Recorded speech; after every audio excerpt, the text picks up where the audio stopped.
नमस्कार। आज 2 जून 2026 दिन मंगलवार है। आइए नजर डाल लेते हैं मध्य प्रदेश की बड़ी और जरूरी खबरों पर। आप कहां से एमपी न्यूज देख रहे हैं, कमेंट कर बताएं। मध्य प्रदेश में कांग्रेस और भाजपा के बीच राजनीतिक टकराव एक बार फिर तेज हो गया है। शाजापुर जिले के शुजालपुर में आयोजित एक कार्यक्रम के दौरान मुख्यमंत्री मोहन यादव ने कांग्रेस प्रदेश अध्यक्ष जीतू पटवारी पर तीखा हमला बोला। हाल ही में जीतू पटवारी द्वारा मुख्यमंत्री को मोहन लाल अभिनंदन यादव कहे जाने के जवाब में मुख्यमंत्री ने पलटवार करते हुए कहा कि हम तो अभिनंदन लाल हैं, तुम टपोरी लाल हो।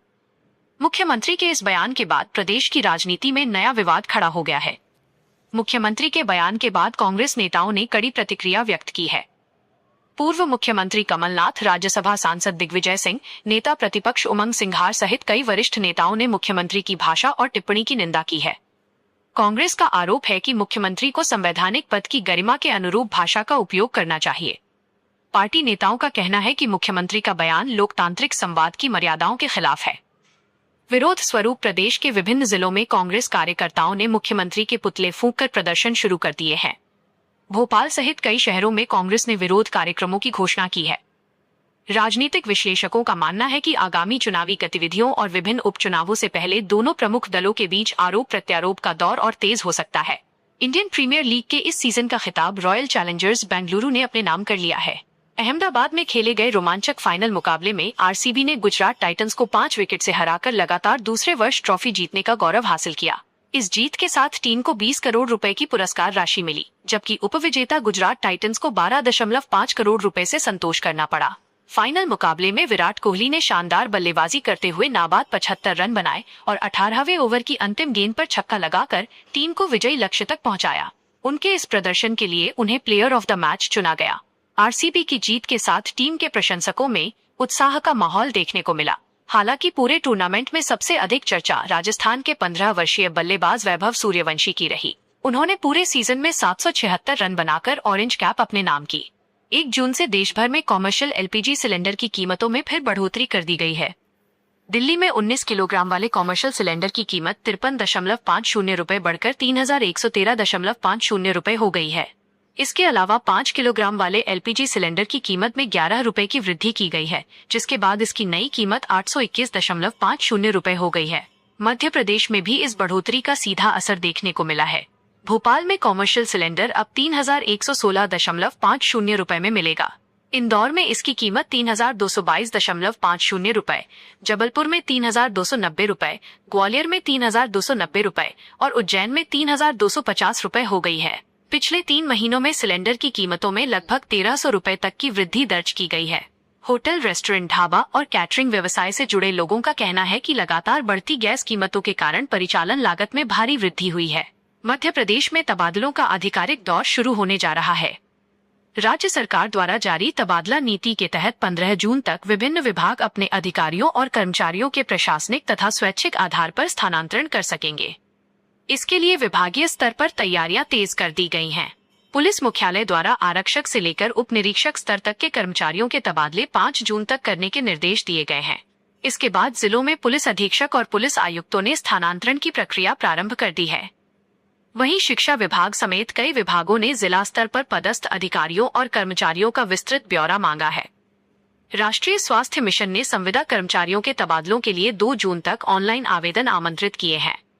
अन्य विभागों ने भी अपने अपने स्तर पर स्थानांतरण संबंधी दिशा निर्देश जारी करना शुरू कर दिया है। मध्य प्रदेश में लगातार सक्रिय मौसम प्रणालियों के कारण गर्मी का असर कम होता दिखाई दे रहा है।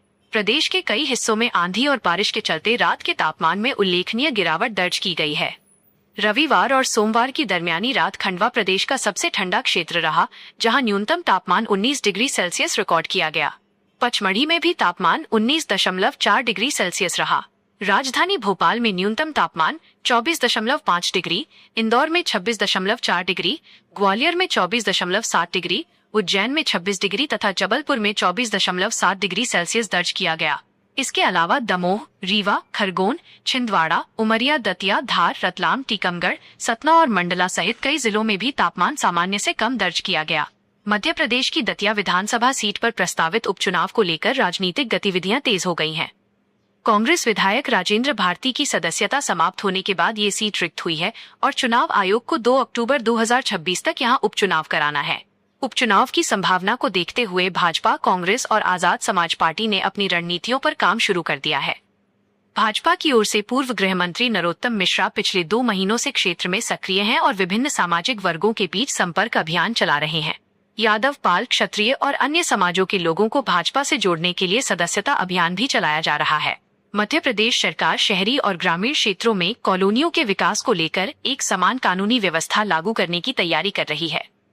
नगरीय विकास एवं आवास विभाग ने एकीकृत कॉलोनाइजर एक्ट 2026 का मसौदा तैयार कर लिया है, जिसे कैबिनेट की मंजूरी के बाद विधानसभा के मानसून सत्र में प्रस्तुत किया जाएगा। वर्तमान व्यवस्था में शहरी और ग्रामीण क्षेत्रों के लिए अलग अलग नियम लागू हैं, जिसका फायदा उठाकर कई कॉलोनाइजर ग्रामीण सीमाओं में अवैध कॉलोनियां विकसित कर लेते हैं। नई व्यवस्था में हर कॉलोनी को एक विशिष्ट यूनिक आईडी नंबर दिया जाएगा और केवल रजिस्ट्री होने मात्र से किसी निर्माण को वैध नहीं माना जाएगा। नए कानून में पूरे प्रदेश के लिए एक समान लाइसेंस प्रणाली, ऑनलाइन निगरानी व्यवस्था और जिला कलेक्टरों की जवाबदेही तय की गई है। भोपाल में नशीले कफ सिरप के अवैध कारोबार की जांच में बड़ा खुलासा हुआ है। एसटीएफ की जांच में सामने आया है कि यह कारोबार किसी एक फैक्ट्री तक सीमित नहीं था, बल्कि संगठित नेटवर्क के रूप में संचालित किया जा रहा था। गांधीनगर स्थित अवैध रीपैकिंग फैक्ट्री का भंडाफोड़ होने के 2 दिन बाद एसटीएफ ने मुबारकपुर क्षेत्र के एक मकान से 23,125 कफ सिरप की शीशियां बरामद की हैं। ये कार्रवाई मुख्य आरोपी अकील खान और आकाश भाटी से पूछताछ के दौरान मिली जानकारी के आधार पर की गई। मुबारकपुर से 22,155 ऑफ कफ और 970 ऑनरिक्स कफ सिरप की शीशियां बरामद हुई हैं, जिनकी कीमत लगभग 50 लाख रुपए आंकी गई है। इससे पहले गांधीनगर से 49,920 शीशियां जब्त की गई थीं। दोनों कार्रवाइयों को मिलाकर अब तक 73,045 शीशियां बरामद की जा चुकी हैं। सभी शीशियां 100 मिलीलीटर क्षमता की हैं। मध्य प्रदेश हाउसिंग बोर्ड ने पहली बार टाउन गुई हुआ स्कीम TPS मॉडल अपनाने का निर्णय लिया है। इसके तहत बोर्ड अब केवल छोटे भूखंडों पर आवासीय योजनाएं विकसित करने तक सीमित नहीं रहेगा, बल्कि बड़े क्षेत्रीय विकास प्रोजेक्ट भी संचालित करेगा। नई योजना के अनुसार हाउसिंग बोर्ड 150 हेक्टेयर यानी लगभग 370 एकड़ तक के क्षेत्रों में एरिया डेवलपमेंट एजेंसी के रूप में कार्य करेगा। बोर्ड किसानों की जमीन को लैंड पूलिंग मॉडल के तहत लेकर मास्टर प्लान के अनुरूप सड़क नेटवर्क, व्यावसायिक क्षेत्र और आवासीय सेक्टर विकसित करेगा। मध्य प्रदेश कर्मचारी चयन मंडल ESP सरकारी भर्ती प्रक्रिया को पूरी तरह डिजिटल और पारदर्शी बनाने की दिशा में बड़ा कदम उठाने जा रहा है। इसके लिए एक नया नियुक्ति पोर्टल विकसित किया जा रहा है। इस पोर्टल पर चयनित अभ्यर्थियों के नाम, परीक्षा में प्राप्त परसेंटाइल, योग्यता संबंधी दस्तावेज और चयन प्रक्रिया से जुड़ी महत्वपूर्ण जानकारी उपलब्ध कराई जाएगी। इससे उम्मीदवारों को अपनी स्थिति और चयन प्रक्रिया की जानकारी आसानी से मिल सकेगी। नई व्यवस्था के तहत अभ्यर्थियों को विभिन्न परीक्षाओं के परिणाम एक ही मंच पर देखने की सुविधा मिलेगी। इससे भर्ती प्रक्रिया में पारदर्शिता बढ़ेगी और अनावश्यक विवादों में कमी आने की उम्मीद है। मध्य प्रदेश में जनगणना के प्रथम चरण अर्थात मकान सूचीकरण एवं भवन गणना का कार्य पूरा हो गया है। इस चरण में प्रदेश के 55 जिलों, 425 नगरीय निकायों, 449 तहसीलों और 54,923 गांवों में व्यापक सर्वेक्षण किया गया। इस कार्य के लिए 1.44 लाख से अधिक मैदानी कर्मचारियों को लगाया गया था। प्रारंभिक अनुमान में प्रदेश में 2.38 करोड़ मकानों की संभावना जताई गई थी, लेकिन सर्वेक्षण के दौरान मकानों की संख्या 2.40 करोड़ से अधिक पाई गई है। अंतिम और आधिकारिक आंकड़े जनगणना निदेशालय तथा केंद्र सरकार द्वारा बाद में जारी किए जाएंगे। इस सर्वेक्षण का सबसे महत्वपूर्ण पहलू बंद मकानों यानी लॉक हाउस की संख्या में वृद्धि रहा है। वर्ष 2011 की जनगणना में ऐसे मकानों का अनुपात केवल 0.4% था, लेकिन इस बार यह संख्या उल्लेखनीय रूप से बढ़ी है और पिछले 1.5 दशक में लगभग दोगुनी हो गई है।